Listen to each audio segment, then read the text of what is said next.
Jesus enters into Jerusalem, people cheer, and within a couple days, he's being crucified.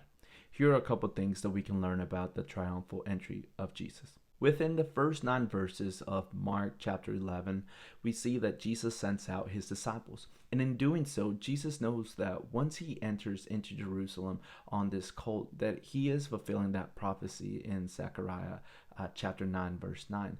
And in doing this, Jesus very well knows that he is willfully and still in control and knowing that he will be giving his life up for us. Another thing that we can learn here from verses 9 to 10 in Mark 11 is the fact that Jesus, instead of coming in on a war horse, we see Jesus coming in on this colt, and lowly, humble animal that, again, is a little bit ironic because most of the times when you would think of a king coming in into his country, you would have thought that he should come in on a horse, something that's strong, bold, and triumphant. But rather, we see Jesus kind of coming in on this lowly animal, which again shows more of the character of Christ. One of the last things that we can learn from this passage too is that while the people are shouting Hosanna, Hosanna, which is a quotation from Psalms 118 verses 25 through 26,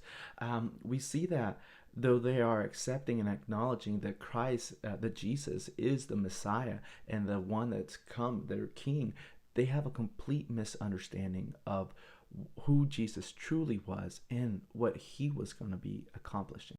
Because what they believed that the Messiah was going to be doing was that he was going to be this king who was going to ultimately deliver them from the Roman oppression, when in reality what Christ was coming to do was way more important than just that. What Christ came to do and what he did was he delivered us from and atoned for our sins. He was able to bring forgiveness, which also then was able to reconcile us back to God. He had victory over death. These are some of the things that they didn't understand that Christ was ultimately going to be doing and what he accomplished. So to recap, what we learned in these last 10 verses is that we have a God who is in control, who was humble and lowly, and who was misunderstood, and yet he still brought redemption to the whole world.